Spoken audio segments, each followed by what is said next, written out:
Hey, it's Austin Solomon with the Solomon Group Coldwell Banker. Thanks for listening to this week's episode of the Real Wausau Real Estate Show. Today we're talking about the age-old question, the question that I get asked a lot and I answer a lot, but that many agents might just shy away from. It's how do realtors get paid? So basically realtors get paid on commission.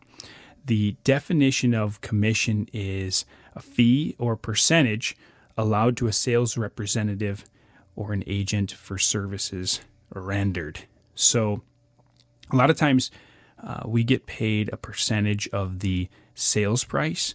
And so today, we're going to talk about how much we get paid, what we get paid, and how that looks like. And we're going to keep it real. So the interesting thing about real estate is we don't get paid until a property actually closes. Like there's really no hourly rates. There's no guaranteed money.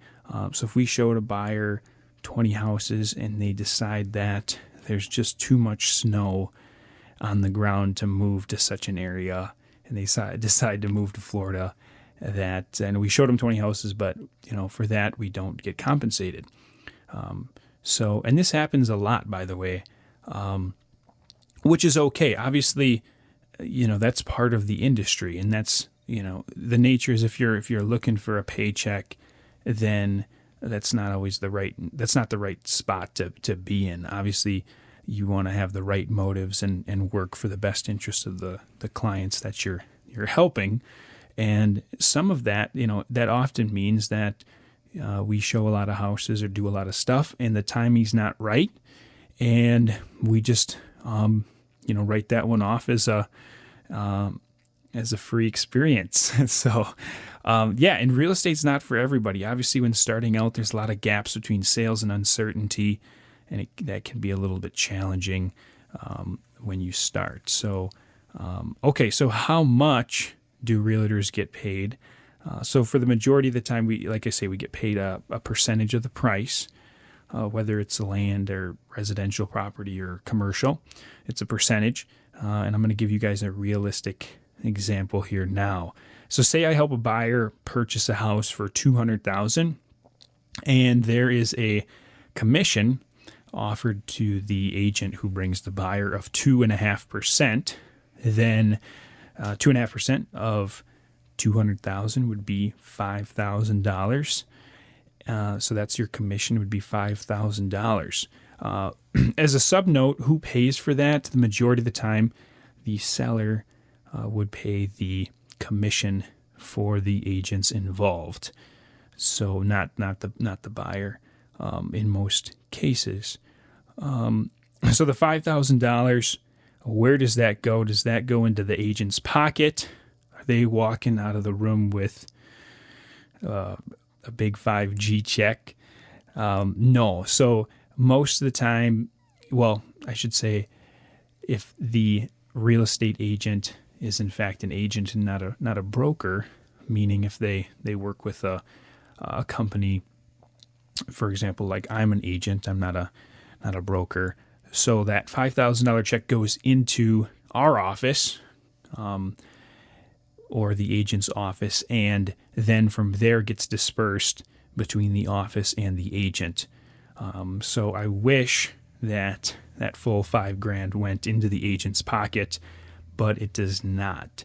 It gets split between the office and the agent, and obviously the office has a lot of overhead and expenses that go into the running of an office, the marketing, the office building, the all the equipment, the staff, and all the things that go into running a company. So from there, like I say, the agent and the office typically have what in our industry we call a split.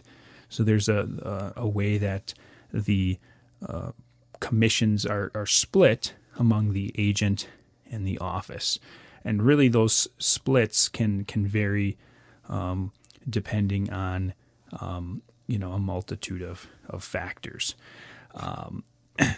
So that's how real estate agents get paid and how much they get paid. and how things are kind of handled. What's interesting about real estate is that a lot of times, like I talked about, we kind of work for free for, like, I would estimate 75% of the time, and we get paid super well 25% of the time. So meaning that a lot of times the work that we put in doesn't necessarily lead directly to a sale, which is the nature of the industry. But when things do connect and work out, the agent does get rewarded very well for that, for bringing that together. So, and it really is, it's not a bad thing. A lot of times it's actually favorable if you can focus on the right things and help the consumer and display, obviously, excellent service, focus on the buyers or sellers' needs throughout. The sales will naturally occur, and that's the belief that we demonstrate when we when we practice real estate, is obviously focusing on the right things, and the commissions and the payments will come as a result of doing the first thing, the most important thing, the best, which is obviously helping people. So there you go. That's how real estate agents get paid. It's a shorter episode today. We're keeping it real, and hopefully you guys have a great week. We'll catch you next week on the show.